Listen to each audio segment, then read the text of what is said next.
Forget your average tennis lessons or golf weekends. These billionaires are out here collecting centuries-old manuscripts, reversing the aging process, and diving with sharks for fun. That's right, this is the weirdest billionaire hobbies tier list. From S-tier stunts that blur the line between passion and insanity to E-tier escapades that will still leave you scratching your head, we're about to rank the world's strangest high-net-worth pastimes. Because let's face it, when you have more money than entire countries, normal hobbies just don't cut it anymore. The Oracle of Omaha strums a ukulele at charity events. The cost? Maybe a couple $100 for a decent instrument. For a guy whose net worth could buy small countries, this is positively adorable. It's charmingly low-tech, low-cost, and low-key weird that this financial titan finds joy in a tiny guitar. It's B-tier because while it's unexpected, it's also oddly wholesome. Zuck, the man behind Facebook, apparently needs a break from the metaverse. Instead of unplugging with yoga, he picks up a bow and arrow and hunts wild boars. Yes, you heard that right. He's not just eliminating friend requests, he's taking down invasive species. It's an oddly practical hobby. Controlling boar populations is actually recommended by environmental agencies. It's like he took farm to table a bit too literally. A tier for the bizarre mix of tech magnate minimalism and primal food sourcing. The former UK Prime Minister turned to collecting rare coins. Imagine transitioning from running a country to hunting for ancient currency. A single coin can cost thousands or even millions if it's historically significant. It's B tier, eccentric. Yes, but coin collecting is a known hobby. The difference? Tony's collection might include diplomatic gifts that spark a legal gray area. Nothing says, "I used to negotiate peace treaties," like bragging about your rare Roman denarius. You'd think after conquering online shopping and rocket launches, Jeff Bezos would be content binge-watching some Prime Video. But nope, he's out there scanning the ocean floor for discarded NASA rocket engines like a real-life Captain Nemo. This hobby can cost millions. Underwater robots aren't cheap, and maritime expeditions require a boatload of cash. No pun intended. It's like he woke up one day and said, "I've already reached the skies with Blue Origin. How about I go plunder the ocean depths for historical spacecraft scraps?" S tier, because who else combines environmental cleanup with a side quest to find vintage space hardware? Is it a hobby? Is it his day job? Honestly, with Elon Musk, who even knows anymore? The man pours billions, yes, billions, into SpaceX, all in the name of chasing his red planet dreams. Sure, technically it's a business strategy, but come on, this is personal. This is a guy who grew up reading science fiction and thought, why stop at fiction when I can just do it? He's basically a kid who never outgrew his model rocket phase, except now the rockets are full-scale Falcon Heavies, and his launch pad costs as much as a small country. It's ambitious, it's wildly expensive, and let's admit it, it's kind of awesome. But surprising? Not really. This is Elon Musk we're talking about, a guy whose LinkedIn might as well read Dream Job, Mad Scientist, Space Emperor. C tier because, while undeniably cool and on brand for him, it's not exactly a plot twist. He's doing what we all expected, turning his childhood fascinations into very expensive realities. It's just Elon being Elon.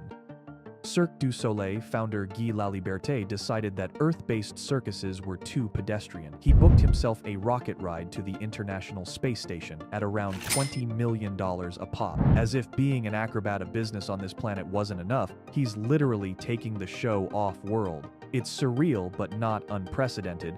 We've seen other space tourists, so B tier it is. Still, it's hard not to be impressed. Sorry, can't come to dinner, I'll be in orbit.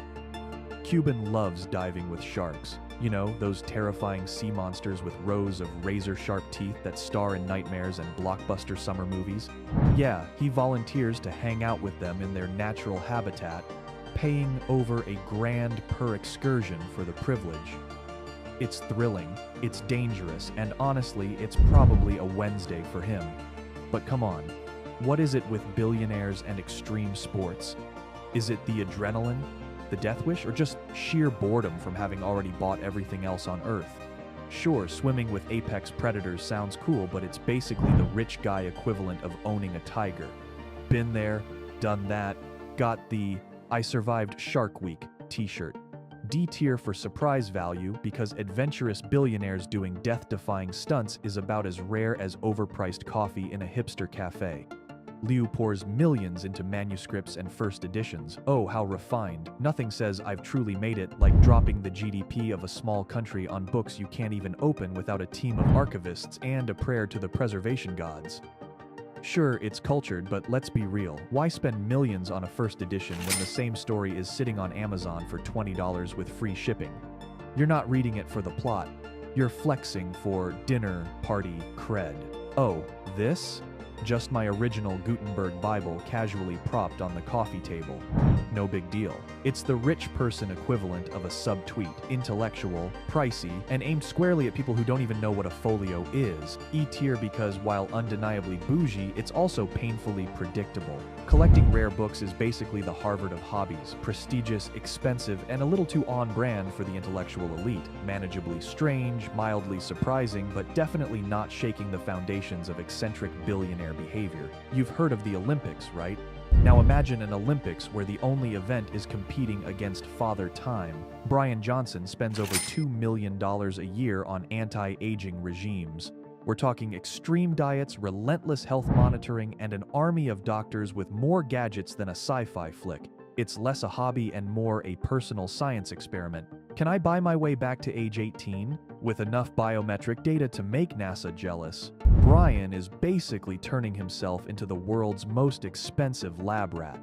That level of commitment and sheer weirdness belongs squarely in S tier. Bill Gates enjoys bridge, the card game beloved by grandmas and highly competitive nerds alike. The cost? Basically the loose change in his couch cushions, which for Bill probably adds up to a small fortune anyway. It's a game of strategy, finesse, and an uncanny ability to remember what just happened 5 cards ago. Perfect for a guy whose brain probably has a built-in Windows update every morning. But let's face it, bridge is normal, like staggeringly normal. For a man who could fund a personal moon colony, the idea of him hunched over a card table playing tricks with retirees is hilariously out of place. It's wholesome, sure, but also disarming. Seeing Gates play bridge is like watching a lion casually nibble on a salad. Unexpected, mildly amusing, but ultimately fine.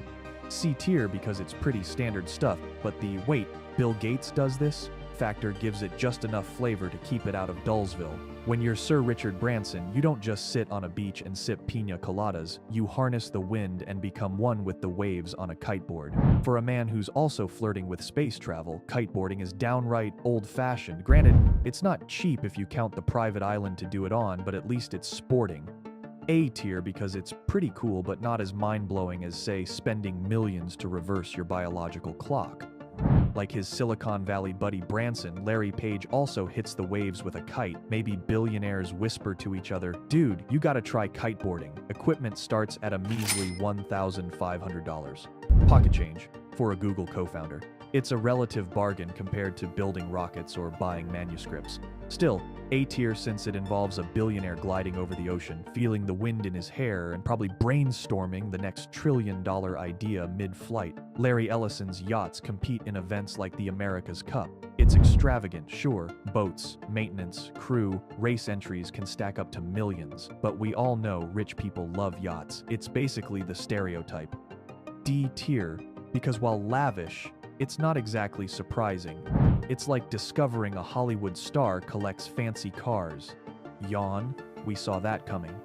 As head of LVMH, Bernard Arnault spends his days monetizing our fantasies, turning overpriced handbags and champagne into the stuff of aspirational Instagram posts. But when he's not orchestrating the world's most expensive game of who wore it better, he's tickling the ivories as a classically trained pianist. Oh, the elegance, the sophistication, the casual reminder that even his hobbies are fancier than our wildest dreams. To be fair, playing piano doesn't exactly break the bank for someone like Arnault. A perfectly tuned grand piano, pocket change. A world-class instructor probably teaches in his parlor on Tuesdays. And yet, let's not pretend this hobby is groundbreaking. Playing the piano is practically a rite of passage for the wealthy. Just one tier above learning to fence or dabbling in watercolor painting. It's cultured, it's classy, and it's also kind of expected. C tier because, while undeniably sophisticated, it's a common billionaire pastime. High quality, but not surprising. When you're a billionaire, maybe stock trading becomes too vanilla. Jeff Yass channels his strategic mind into high-stakes poker. Thousands or tens of thousands for a buy-in barely dent his fortune. Poker is a known pastime for the wealthy, a chance to pit wits against other sharks at the table. E tier because it's not that weird. Just a rich guy seeking a cognitive challenge in a smoky casino room. William Barron Hilton. Flying planes and helicopters is costly. Millions for aircraft plus upkeep. Still, aviation is a known pursuit for wealthy individuals craving freedom in the skies. It's D tier for predictability. Yes, it's expensive. Yes, it's dangerous. But it's not shocking when someone with a famous hospitality name wants to pilot their own destiny. So there we have it, a full spectrum of billionaire eccentricities, from Jeff Bezos scavenging the ocean floor for rocket relics to Warren Buffett strumming a ukulele for charity. We learned that once you've conquered the business world, your personal interests can soar sky high, dive deep into uncharted waters, or simply hang on the breeze of a kite sail.